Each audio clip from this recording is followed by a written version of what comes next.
Salut les amis, c'est Jojol, je suis très content de vous retrouver dans cette nouvelle vidéo. J'ai toujours rêvé d'y aller. Je vous emmène au Google I/O. C'est quoi le Google I/O? C'est tout simplement l'événement Google spécial développeur. C'est là où ils vont présenter notamment les dernières nouveautés de leur OS et ça arrive de temps en temps qu'ils présentent des nouveaux produits. J'espère que ça sera le cas. Là je suis monté tout en haut, vu qu'on a du temps à perdre. C'est incroyable. C'est incroyable. Le monde de ouf qui commence à venir, regardez-moi ça. Plein de développeurs. Genre c'est ce genre d'événement où il faut absolument venir si t'es célibataire. Il y a moyen de trouver des filles. Ou pas.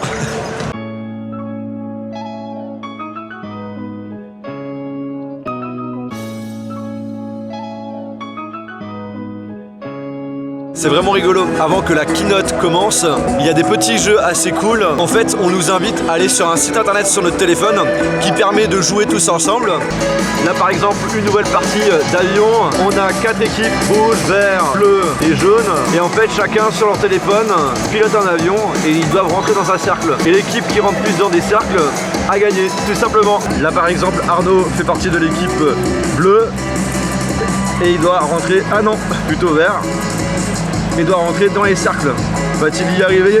C'est fait. Et attention. Et tu as perdu. T'es pas dans l'équipe bleue. Nanana.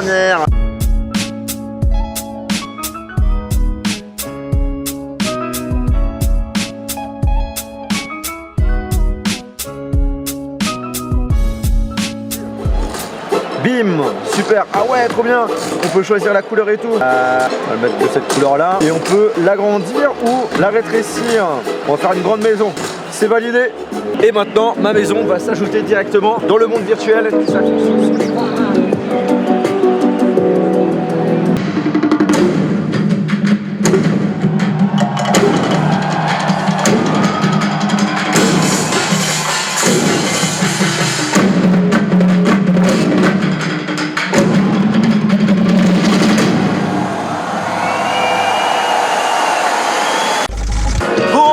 Terminé, il y a tout le monde qui sont en train de partir. On va aller manger et après on fait une petite conclusion.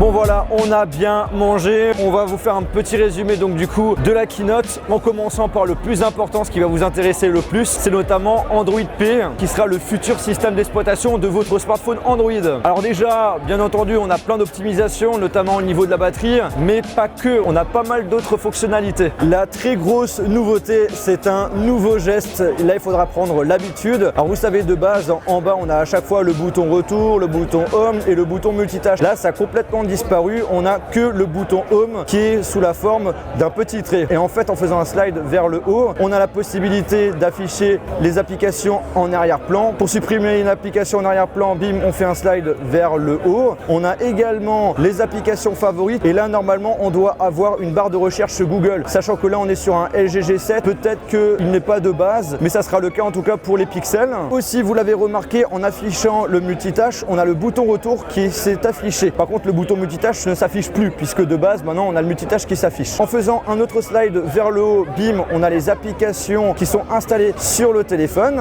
et en fait ce qu'il faut savoir c'est qu'on peut afficher ça également hyper rapidement en faisant un slide comme ceci. Pour retourner sur l'accueil, on appuie bim sur le bouton home. Pareil qu'on est dans une application, ça marche également. Petite information à savoir, c'est qu'on a la possibilité de naviguer rapidement sur les applications qui sont en arrière-plan juste en faisant un slide vers la droite, vers la gauche, juste en laissant appuyer au milieu, comme ceci.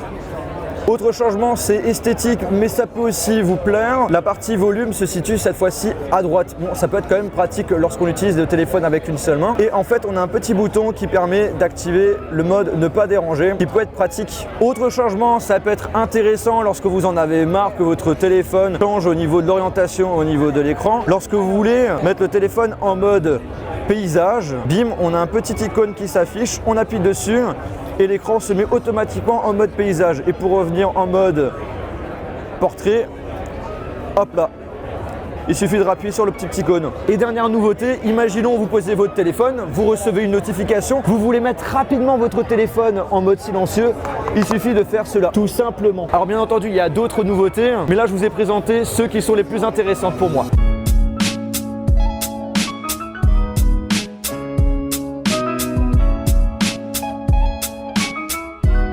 Là, on est dans l'endroit qui est prévu pour la réalité augmentée. On a notamment joué à un jeu assez sympathique qu'on peut jouer en réalité augmentée avec une deuxième personne. Le but était très simple, c'était d'envoyer des jetons dans les gobelets de l'autre adversaire et celui qui les a remplis le plus rapidement possible a gagné. Et le truc qui était intéressant lors de la keynote, où il mettait vraiment en avant la réalité augmentée, c'est justement dans Google Maps. Un truc tout bête, mais franchement, il fallait y penser. Imaginons, je suis à la recherche d'un super bon restaurant, plus besoin d'aller sur Google Maps, plus besoin de faire ses recherches sur TripAdvisor. Hop là, vous allez dans Google Maps, il va utiliser l'appareil photo et vous allez tout simplement cibler les restaurants qui sont autour de vous et en fait, avec la réalité augmentée, ils vont vous afficher automatiquement des informations sur le restaurant. Et en plus de cela, et ça c'est vraiment cool, lorsque par exemple vous êtes en train de vous déplacer, et bien avec la réalité augmentée, on va vous indiquer exactement par l'intermédiaire de flèches virtuelles où il faut aller. Je trouve ça vraiment énorme.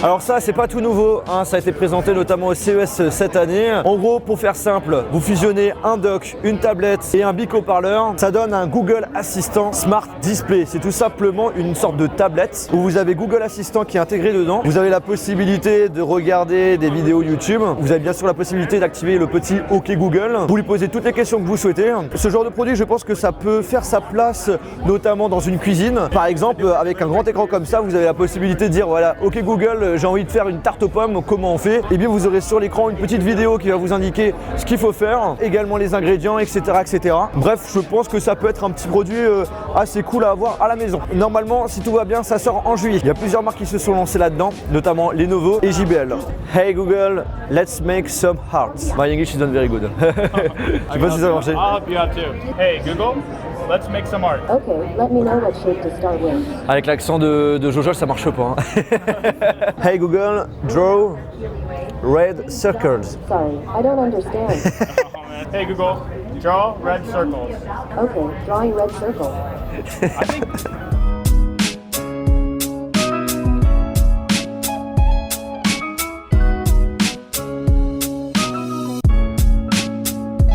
Bon, voyons voir ce qui nous a fait de beau Google Assistant.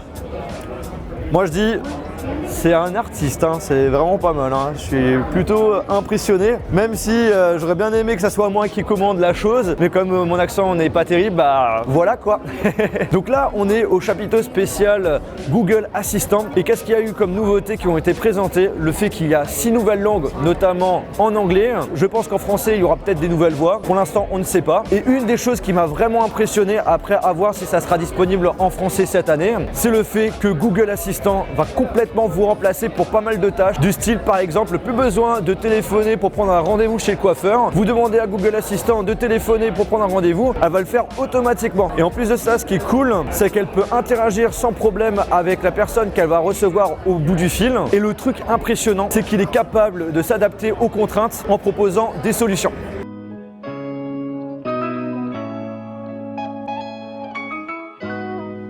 On vient d'arriver dans la tente qui est dédiée à l'intelligence artificielle. Et qu'est-ce qu'on nous a présenté de beau lors de la keynote? Notamment deux choses. Une intelligence artificielle capable de différencier deux voix en même temps et également une intelligence artificielle qui va être disponible sur Gmail bien plus tard, qui est capable de prévoir ce que vous avez l'intention d'écrire. Alors c'est pas les mots qu'on a l'intention de mettre par la suite, mais plutôt des phrases complètes et même également des adresses. Donc du coup à tester, mais c'est très prometteur. En parlant d'intelligence artificielle, il y a un truc juste oufissime. Juste en faisant une photo de ta rétine, ils sont capables de savoir déjà si tu es un homme ou une femme, si tu es un fumeur ou non. Et il est aussi capable dans le futur de détecter si on a des maladies. Actuellement, il est capable juste de détecter si on est diabétique. On va tester ça.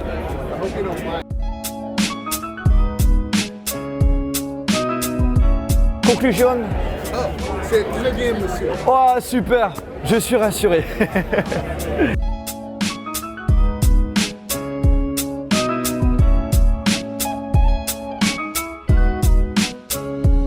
Là les amis, on va faire un papier, caillou, ciseaux, pas avec n'importe qui, avec un robot.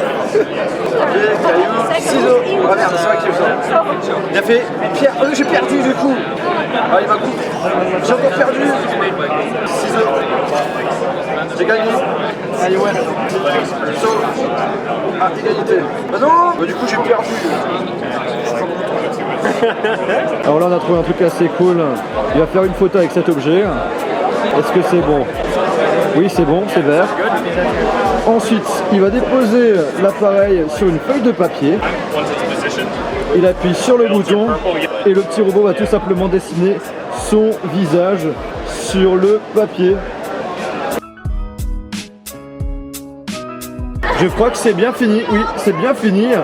Verdict, verdict. Attention, waouh! Rien de ressemblance. Franchement, Ouais, ça va. Ça va.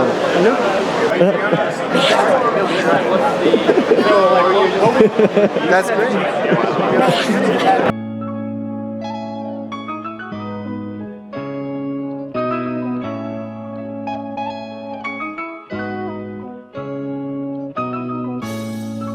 Alors là les amis, c'est la première fois que je vois ce genre de machine, tout simplement pour les malvoyants. C'est un appareil qui permet de créer de l'écriture braille en quelque sorte, et en fait ça permet tout simplement de retranscrire ce qui est écrit sur l'écran directement sur cet appareil. Et là comme vous pouvez le constater, à chaque fois qu'on change de page, et bien bim, la machine vous affiche des nouvelles écritures en braille. Je ne savais pas qu'il y avait ce genre de technologie qui existait pour eux. Ça fait plaisir.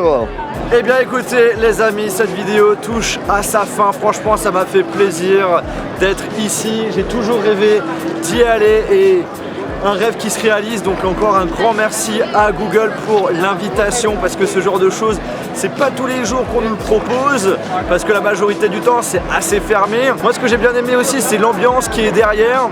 Les gens sont vraiment hyper cool. L'événement était assez marrant aussi. Il y a pas mal d'animations et tout. Franchement c'était parfait. Et aussi une des conclusions qu'on peut faire, c'est que la réalité augmentée et l'intelligence artificielle ont un très bel avenir. En tout cas j'espère vraiment que cette vidéo vous a plu. Moi ça m'a fait plaisir de vous partager tout ça avec vous. Si vous avez aimé la vidéo, n'oubliez pas de lâcher un gros pouce bleu. Et sur ce, on se retrouve dans une prochaine vidéo. Salut!